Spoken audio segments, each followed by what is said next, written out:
Tonight, the takeover. This is Liberation Day in D.C. Donald Trump sends the feds into the nation's capital for a universe he paints as hellish and dystopian. Violent gangs and bloodthirsty criminals. Young punks. One of the most dangerous cities in the world. Roving mobs of wild youth. But does the rhetoric match the reality? The murder rate is on track to be the lowest in U.S. history.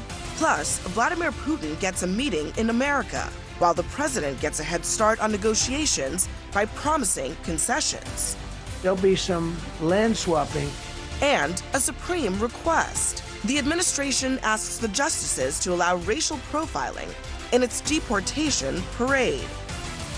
Live at the table, Scott Jennings, Tara Setmeyer, Ben Ferguson, and Dan Coe. Americans with different perspectives aren't talking to each other, but here they do.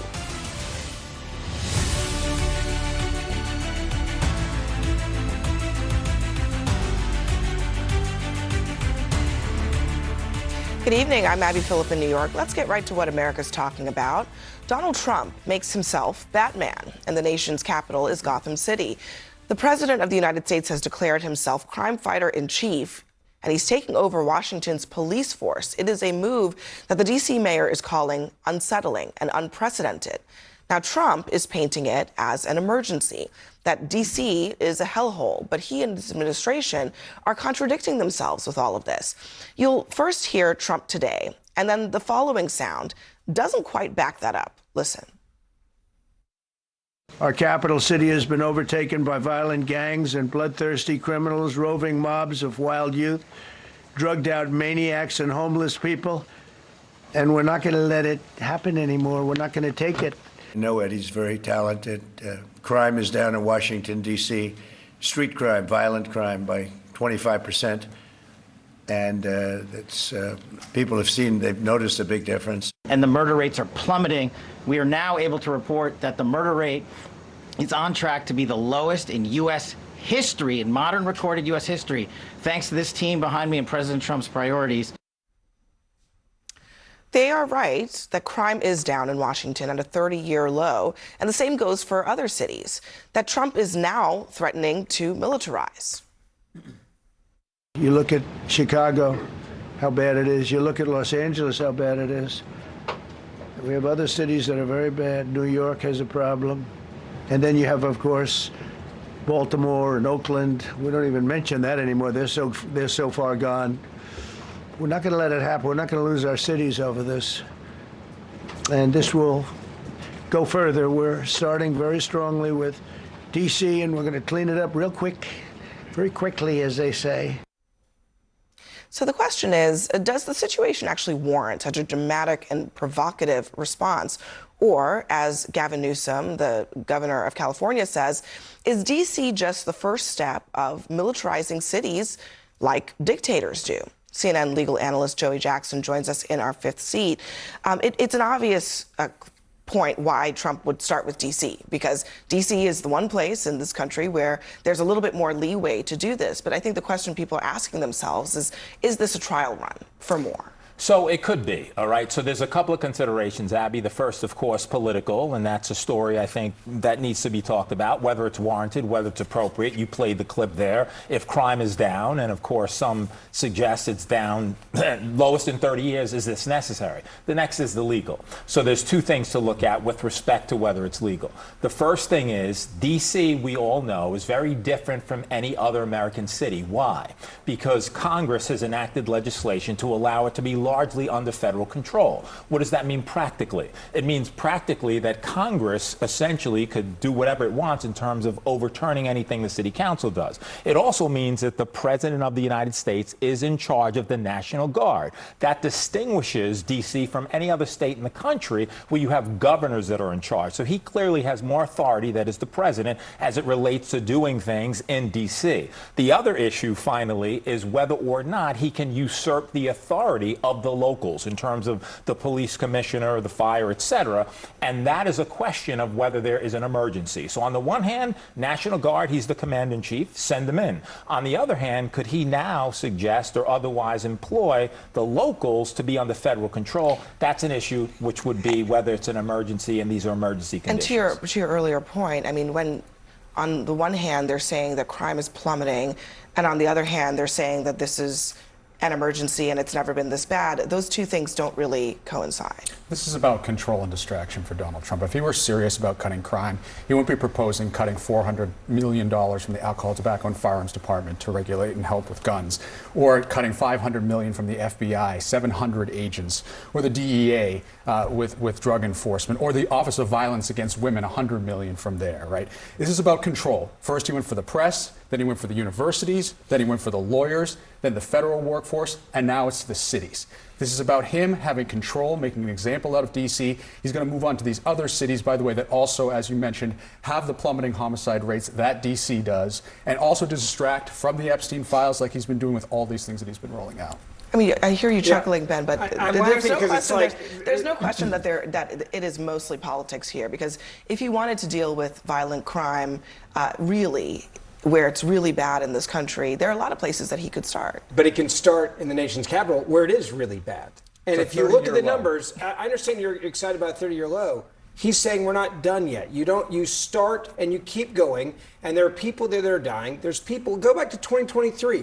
For every 100,000 people, 1,200 violent crimes and 4,300 property crimes. I know it's incredibly convenient to go back to 2023 when there those was are when we a have violent... numbers. So I'm trying to be accurate No, for we you. have 2024 numbers. When 2023... You're right. There was a spike in violent crime in D.C. and in other parts of the country. But I think the point is that violent crime is on the decline. It's not just a D.C. thing. It's across the country. I agree. And a lot of it's leadership of Trump.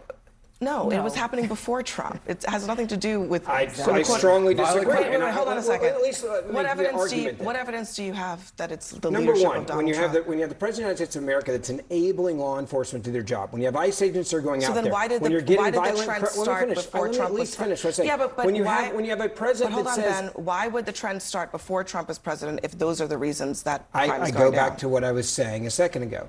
You look at the president, he's empowered law enforcement to do their job. We are seeing numbers come down. So by that logic, President Biden, who has decided, President Biden was not tough on crime. The bipartisan. I don't think anyone would say that he was. By that same logic, okay, why would violent crime start plummeting in 2024? It wasn't plummeting.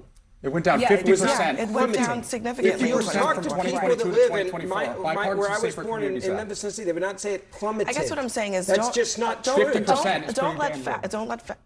I know you don't want to let facts get in the way of the political talking point. No, but it's not I'm just asking. I'm just saying. The point that I was actually making. think that if you were to take politics out of the whole situation, there are a lot of complex reasons why crime goes up and why they go down, right? Yes. And usually the president has not a single thing to do with it. When you lead on the issue, Democrat or Republican, it does have an impact. Okay, nationwide, let's use actual numbers as examples. There are 18 other places, other cities that have more violent crime than Washington, D.C. Number one being St. Louis, Missouri.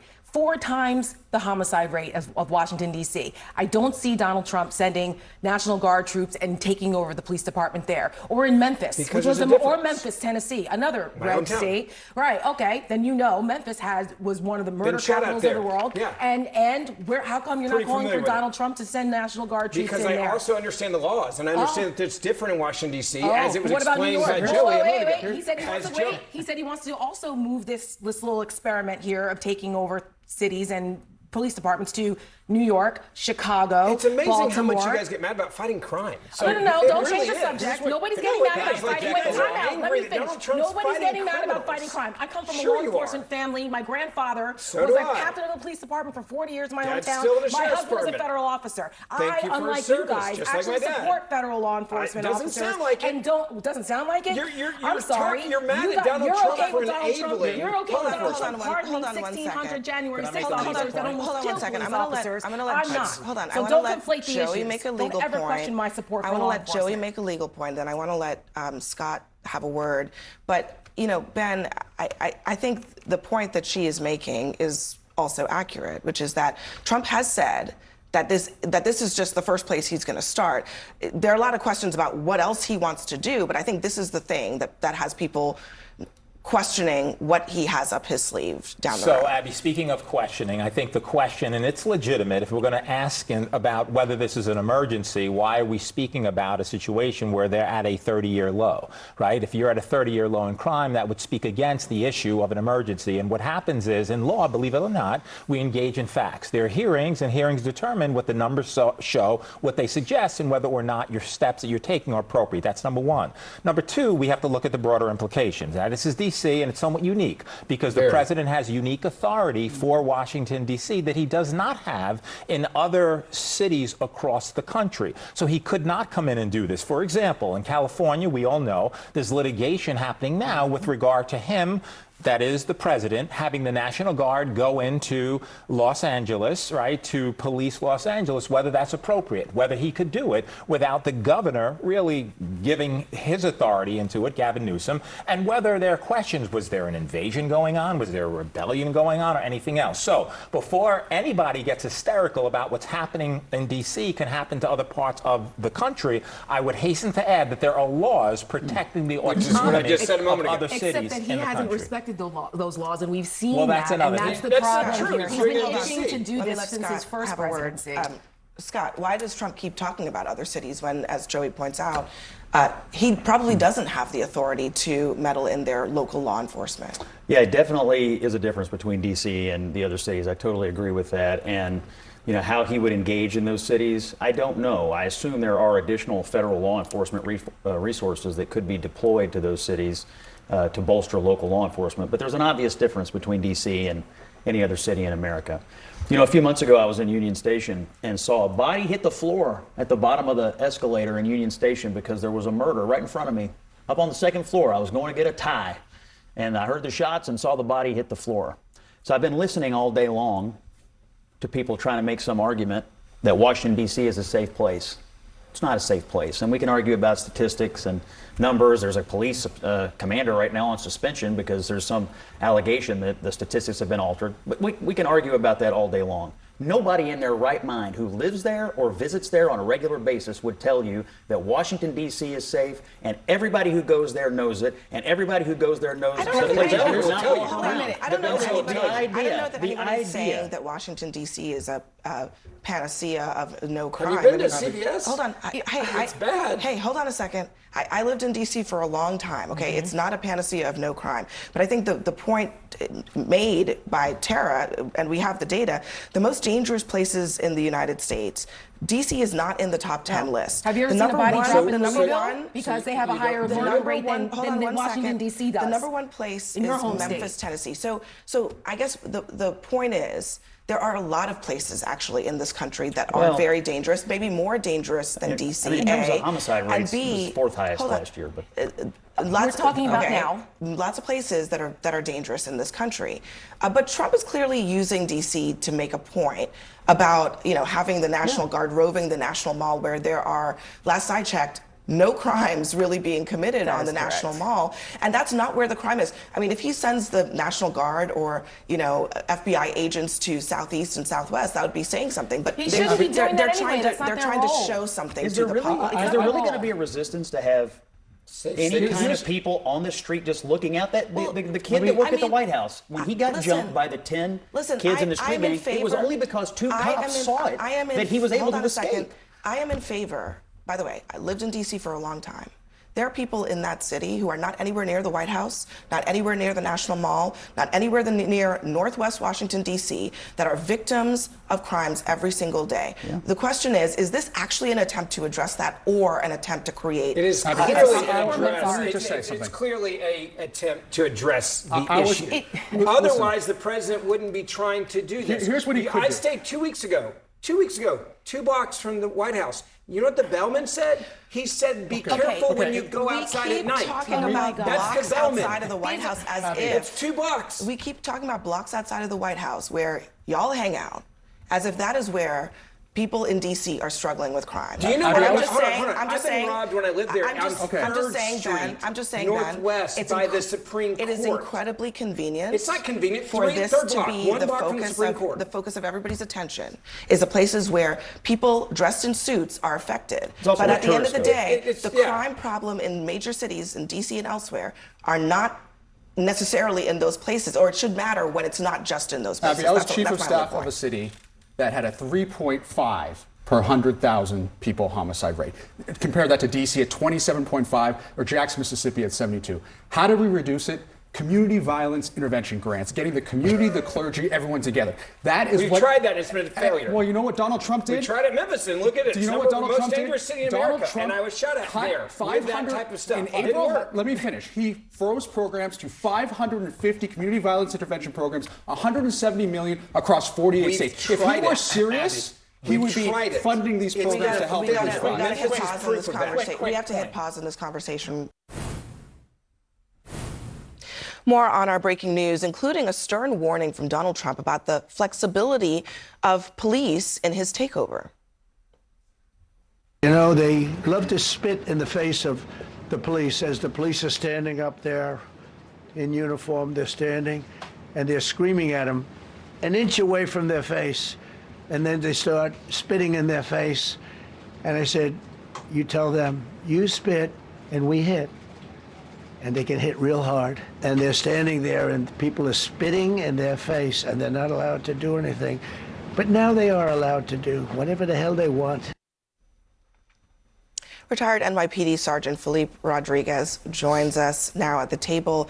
I'm not sure what he's talking about there. Is he talking about what happened on January 6th? Is he talking about protests? I mean, I think that we've seen that before. Correct. And he did not have the same energy, you know, just a few years ago. And that's something we have to be careful with. You know, at this point, he's saying right now we're going 100 miles an hour to a full law enforcement. And on January 6th, we saw that he pardoned these individuals. So one day you can't say, let's follow the law, and then another way give out so many generous pardons. At the end of the day, the police have to enforce the law. That's what people forget. We don't write the laws.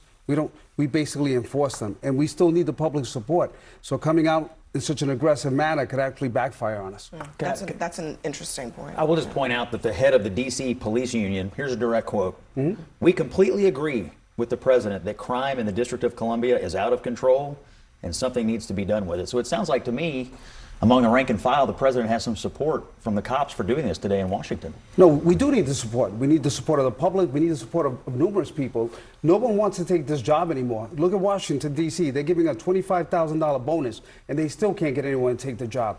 You know, post-Floyd, post-COVID, the law enforcement is no longer seen as an honorable way to a profession. And we're suffering, and the public is suffering, so something has to get fixed. I'm not saying what the president is doing 100% correct, but at this point, crime, the way it's going, we have to do something. You know, I think it's important that people understand something here about law enforcement officers and at every level, right? Like I mentioned in the last segment, I come from a police family and I bleed blue. And I was on this set for many years defending law enforcement officers during Ferguson and during other times where police officers were getting bad raps on certain things, explaining the complexities of the job. And it really is something that I just cannot tolerate when Trump supporters are trying to sit here and act as though Donald Trump supports and backs the blue. No, he doesn't. You look at what Donald Trump did and what MAGA has done to the police officers who defended our Capitol on January 6th. You want to talk about spitting in the face? Donald Trump spit in the face of every single one of those officers who took that oath to protect and serve on January 6th when he pardoned those insurrectionist bastards and who wanted to take down our Capitol and stop the free and fair peaceful transfer of power.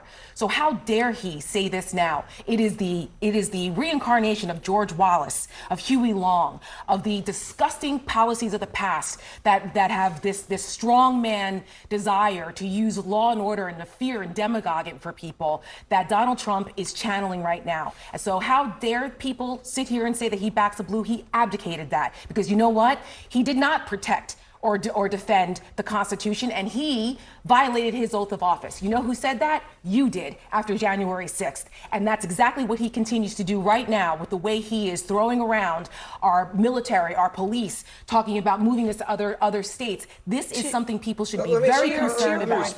I mean, how can Trump say that I laugh at the idea that somehow Donald Trump doesn't support law enforcement. Somehow? Where everywhere he goes, law enforcement cannot wait to take a picture with him. You've traveled with him. I've been with him. Everywhere he goes. By the way, that wasn't happening with Joe Biden. Not everywhere. He also says let them do their job and be able to do their job well. He's advocating for the police. You just talked about D.C. So why? Only some police. What about the FBI agents? Let me go back to what he said a second ago, because this is an important point. Hold on a second, Ben. Let me play this. This is a guy. His name is Jared Weiss. He was there on January 6th. I'm going to play it. I'm going to explain it to you on the other end. Disgusting. I'm former law enforcement. You're disgusting. You are the Nazi. You are the Gestapo. You can't see it because you're chasing your pension, right? Your pension, your retirement, right? That's what runs your life, your retirement. The sad thing is they're not even going to get their pension because it's going to be your loss. And shame on you. Shame on you. Shame on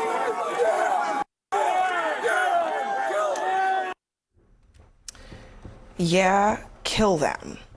That guy now works in Donald Trump's Justice Department after his case for this conduct and other things is no more. So I mean, look, people want to take. Are you okay with that? There are many cops of multiple political persuasions in this country. That is totally fine. But Donald Trump, we're talking about Donald Trump's conduct, and he actively went out of his way to pardon people who assaulted cops, who said kill them, who were there literally spitting in the face of officers on January 6th. I go back to what I said a moment ago.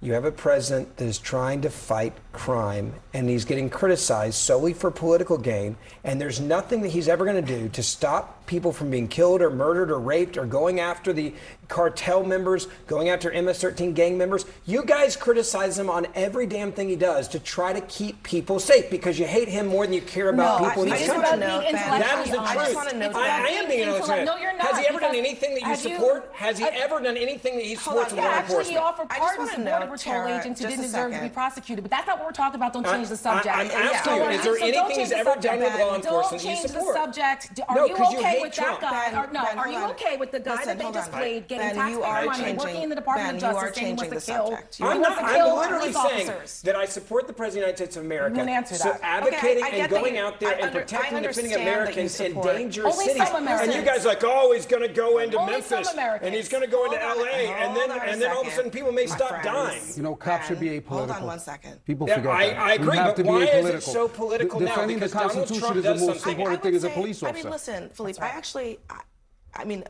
I would mildly disagree with you in the sense that I think cops are Americans. They're allowed to have their own. The Democratic Party didn't treat them that way. Excuse me, Ben, just a second. They have their right to have their political views. I'm not besmirching anybody's right to like Donald Trump or to hate him. In the conduct of their job, yes, they should be apolitical. They are enforcing the law. But I also think that we're not talking about whether cops like or don't like Trump. We're talking about whether Donald Trump, when he had the chance to act on his words, actually acted on them. And I think that's the big question that you were avoiding. And the reality is, study after study shows that the way you actually reduce violence in the long term is invest in young people and invest in people who don't have means. Donald Trump just announced that he's cutting the Job Corps program that invests in at-risk youth to get them jobs. Show me a city where it's worked. Let me finish, please. Medicaid, he's slashing. Medicaid expansion shows to reduce violence up to 10%.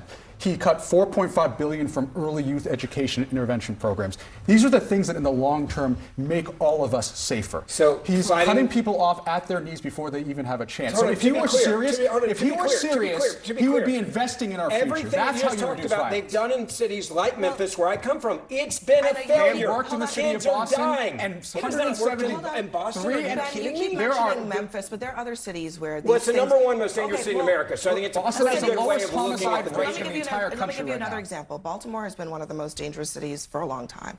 And they have put in place a combination of efforts that include community intervention programs that have worked, that have brought their And I'm homicide fine rate with it, but down it's to not an 50-year either lows. or. It's Yeah, not no, an I mean, either or, look, which is if the way Donald it's been Trump- described. Donald Trump was Hold so on a second. I want to give Scott a moment because he has not said a single thing. So, Scott, I mean, on this point, I mean, Tara spoke your words about Donald Trump on January 6th. You don't have to, turn on Donald Trump to say, and as you have said, that it's not a good idea to pardon these folks, but it makes it harder for him to then come to the American people and say that this is about respect for police when he didn't care whether they were respected on that day. Well, look, what happened to the cops that day was a disgrace. They didn't deserve to be treated that way. They were defending the Capitol. I think what happens to D.C. police on a rolling basis, I think what happens to cops on the most violent cities in America on a rolling basis is a disgrace as well. I think what the president is responding to today is, what can I do today? D.C. is the only city I really have control of, so I'm going to try to give them some support. He's getting a note of confidence from the D.C. Police Union. I suspect if they did things in other cities, other police unions in those cities would also offer some support. And so what I would simply say is that all you can do is hit the next shot. And the next shot right now, I think for a lot of Americans, is what can be done today to reduce violent crime and to make me feel safer in my neighborhood. I think he's going to get a lot of political support for the idea that the federal government's getting a little more muscular when it comes to cracking down on violent criminals. If he controls D.C., why didn't he do it on January 6th?